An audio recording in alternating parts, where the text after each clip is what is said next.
langkah strategis untuk menggapai atau untuk menghadapi beberapa tantangan ke depan yang semakin dramatis ini.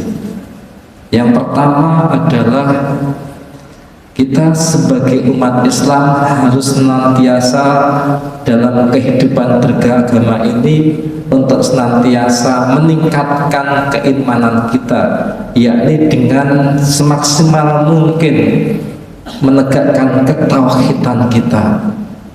Hidup harus berlandaskan pada tauhid yang murni. Hal-hal yang merusak ketauhidan harus segera kita jauhi, sehingga memurnikan tauhid itu hukumnya adalah wajib. Yang kedua adalah bagaimana kita berdakwah, berinteraksi, beribadah harus sesuai dengan landasan yang jelas, yakni ar-ruju' ilal Quran dan Sunnah. Kehidupan beragama kita harus senantiasa dilandaskan pada Al-Quran dan As-Sunnah. Tidak bisa dilandaskan dengan kitab yang lain, karena Rasulullah sudah sangat jelas warisan kepada umat Islam adalah Al-Quran dan As-Sunnah.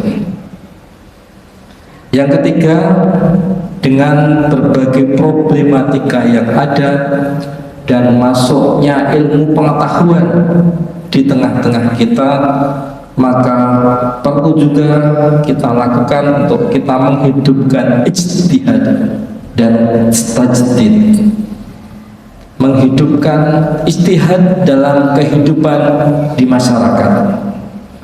Dunia yang terus berubah membutuhkan ijtihad tanpa henti dari para ulama.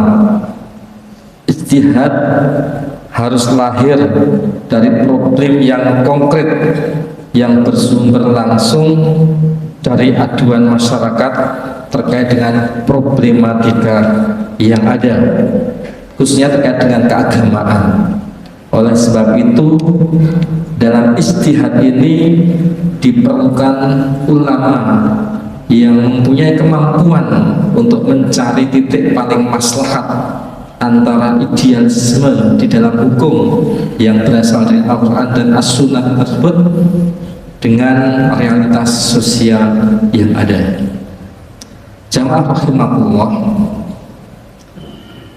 sikap yang keempat adalah bagaimana kita sebagai seorang muslim harus bisa mengembangkan dan menyebarluaskan sikap wasatiyah di dalam pemikiran dan perbuatan.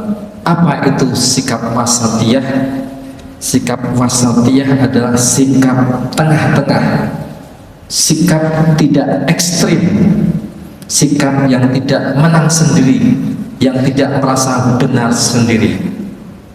Sikap wasatiyah diwujudkan dalam sikap sosial, di antaranya adalah tegas dalam pendirian, luas dalam wawasan, dan luas dalam bersikap, menghargai perbedaan pandangan atau pendapat, menolak pengkafiran terhadap sesama muslim, memajukan dan menggembirakan masyarakat dalam memahami realitas dan prioritas keagamaan, menghindari fanatisme yang berlebihan terhadap kelompok atau keagamaan atau faham keagamaan yang lain, dan memudahkan dalam pelaksanaan ajaran agama Islam. Sikap atau landasan yang terakhir, yang kelima adalah kita menjadikan Islam ini sebagai rahmatan lil alamin. Islam yang mengajarkan agar kita senantiasa berbuat baik, berbuat ihsan terhadap siapa saja tanpa melihat sekat-sekat keagamaan maupun sekat-sekat primordial.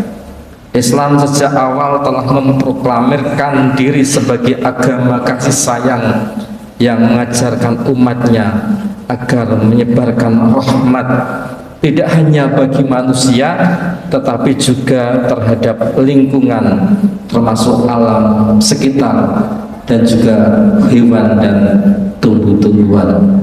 Oleh karena itu hadirin jamaah rahimahullah, mudah-mudahan dengan kita berlandaskan pada nilai-nilai tadi, mudah-mudahan gerakan dakwah amar ma'ruf nahi munkar kita dalam menjawab tantangan ke depan, tantangan kehidupan yang semakin dinamis ini senantiasa diberi kemudahan dan dilancarkan oleh Allah dan senantiasa mendapatkan ridho dari Allah Subhanahu wa ta'ala.